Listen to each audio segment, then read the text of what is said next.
Well, welcome back, Mrs. Gordon. How are you feeling today? I'm okay. I've been really thirsty lately. Okay. I've noticed there's been some swelling in my legs, Mm-hmm. and sometimes I'm feeling it hard to breathe, like I'm having shortness of breath. Oh, okay. Alrighty. Good to know. Okay, so before we get started with your pre-dialysis assessment, has anything changed with your diet or your medication over the past month? My diet is pretty much the same. Mhm. For the medication, my blood pressure medication has been reduced, but I'm just not sure which one it is. Okay, so we're gonna have to look into that for sure. So yeah, let's go ahead and take a look at your vitals. We're gonna start with your blood pressure, see how you're doing today. Okay, so get my here. I'm just gonna hand sanitize my hands. Okay. Spilling hand sanitizer everywhere. Okay, perfect. Okay, touch the blood pressure. Okay, so while the blood pressure is getting started, you can take your temperature. Okay, so you don't have a temperature, that's good. All right, and then touch that. Okay, so your blood pressure is quite high. Could be a direct correlation of the medication that was reduced, but we will see about that later. Okay. And your pulse is a little high as well. Okay. Okay, and so is your respiration. So you don't have a fever. Do you have any chills right now? Any chills? No. Perfect. Okay, good. So I know you weighed yourself prior to coming into the room because we have to get your clothing removed, and we have you here as 84 kg right now. So that's good. And we have also done your fluid assessment, and we have a UF target today for you of 5 liter. Okay. Now, do you have any risk for bleeding? No risk for bleeding now. Okay, perfect. All right, now I'm going to take a look at your dialysis access, which is your AVF. Okay. Now, for this, I'm going to be looking and listening and feeling at your dialysis site, the access site, sorry. Now, the first thing I'm going to be looking is your circulation. I'm going to be comparing this, which is your non-dominant hand, your left hand, which has the access, the dialysis access point, to your right hand, okay? Okay. Now, based on my assessment, there is no swelling, so that's good. Now, I'm going to take a look at the temperature and make sure they're the same. Okay, good. Temperature is the same. Wonderful. Now, are you feeling any pain in your left hand? No pain. Perfect. Okay. No pain. All right. So now what I'm going to do is I'm going to listen to the access site. What I'm listening to is basically a whooshing sound. This just tell me that it should not be making any other noise. And let's make sure that the access point is still where it's been located, where it's been put into your area there on the left hand, okay? All right, listen. Okay, good. So there's a whooshing sound. Good. Perfect. All right, and then so here, and now we're gonna listen. I'm gonna feel the access point. What I'm feeling for is called a thrill. So it's basically kind of like a vibration or like a buzzing feeling. If it is absent, there will be a cause for concern, but we do want that to be present there, okay? So let's take a feel. Okay, good. There is a pulse, there's a vibration there and a buzzing feeling. Good. Okay, perfect. All right, now we have completed your pre-dialysis assessment. Now there is a few things that you mentioned to me that is raising a concern for me. The first thing is being your blood pressure. So as I mentioned earlier, your blood pressure is quite high. Right now it's recorded as 187/98. So it could be a cause of the medication that was reduced. And I know antihypertensive medication, there may be different reasons why it was reduced from your healthcare provider. So I will speak to the nephrologist in relation to that to see what we can possibly do in terms of your treatment plan. Okay. Now, another thing that we can also explore is your dietary restrictions and your fluid intake. Now, the first thing that raises a concern to me is your fluid intake.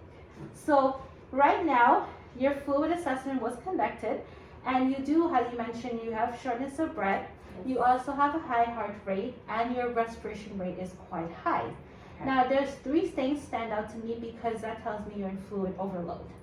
Okay, the edema being a very prevalent visible sign on you right now. And you did mention you are thirsty, right? Very thirsty. Okay, so we do have a lot of solutions, a few solutions that I can provide to you in terms of the thirst. The first one being you could start sucking on ice cubes. That kind of, because basically when we're thirsty, we kind of have a very dry mucous membrane in our mouth, right? So you want to satisfy that feeling in your mouth so it's not dry and you're not telling the brain that I want water, I need water. Right. So therefore sucking an ice cube can satisfy. If you don't like the cold and you want something else, you can chew on gum. And if you don't like chewing gum, the other option is you can use mouthwash. And you don't have to overdo it. I would say like once or twice a day was okay. And then you can try different options throughout the day and see how it works. You don't have to stick to one for the entire day, obviously, right? Now, your medication. So I will discuss the blood pressure medication with nephrologists, but like I mentioned, dietary restriction. Now, this correlates to your fluid intake. If you have a high salt intake, water will follow. So if your salt intake is high in your body, it wants water because the body wants to reduce that sodium level, right?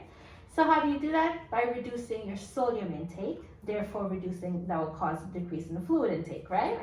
So one thing we always suggest to a lot of our patients in the nephrology, in the dialysis clinic, is reducing your sodium intake or food products that have salt in them, high amount of salt.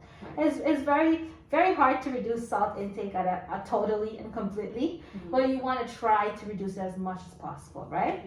So usually I tell patients you can substitute it with different seasoning, and sometimes you could use salt substitutes, but I would recommend be careful because sometimes they have high amount of potassium.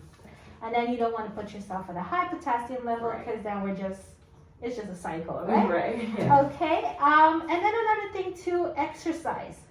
I know you haven't mentioned if you smoke, but kind of reducing your smoking has always helped some patients, but exercise, you can't go wrong with exercise, right? It helps with your body and your mental health and everything, okay? Now, I've also reviewed your blood work, and one thing that stood out to me is your recent URRs. Now, your recent URRs have been between 55 to 60%. I know you're wondering, what is URR? Yes. So basically what a URR is, it's the measure of the reduction of urea in your body, in your blood, immediately before your dialysis treatment and then immediately after. And the reason is because this tells you how effective the dialysis treatment is for you specifically, right? Now, for a patient that does dialysis 3 times a week, which you do dialysis 3 times a week, the target is 65%. Okay?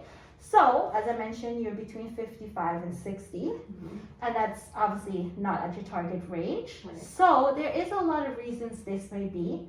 So, we have to really go over your entire treatment plan with your nephrologist and see how we can adjust your treatment to get to your target range. Because obviously if we're not getting to that target range, then your dialysis treatment are not being effective for you, okay? And that's usually how it is. Usually when you start dialysis, there's a lot of changes because everyone's different and everybody is different. A lot of lifestyles, everyone's different. So you have to incorporate all these things, and that's why we meet before the dialysis treatment and to discuss everything, okay? So yes, I think I have mentioned everything I possibly was concerned about today. Is there any questions that you have for me before we started the dialysis treatment? No, I don't have any questions. I'm gonna reduce my fluid intake to 1 liter. And I'll try to reduce my salt intake as well. The sucking on ice seems like a really good idea to help with my thirst. Exactly, and to be honest, I do it sometimes myself. It's not just for patients on dialysis. It's Because sometimes drinking water for myself, especially as a nurse, it will send me to the washroom more often. Right, exactly, yeah. And when you're talking a lot, like right now, I am getting thirsty, but it's because my mouth's getting dry, right? Right, yeah. So I would, if I have exercise cube, throw one in there and suck on it. Right. Chewing gum too, I do like, but the only thing is, if you do it for a long time, it can cause bloating. Right. So mixing it up, as I mentioned, is the best way to go. Yes. Okay. Yes. All right. Well, let's go ahead and get started with the dialysis and get you out of here as soon as possible. Okay. Thank you.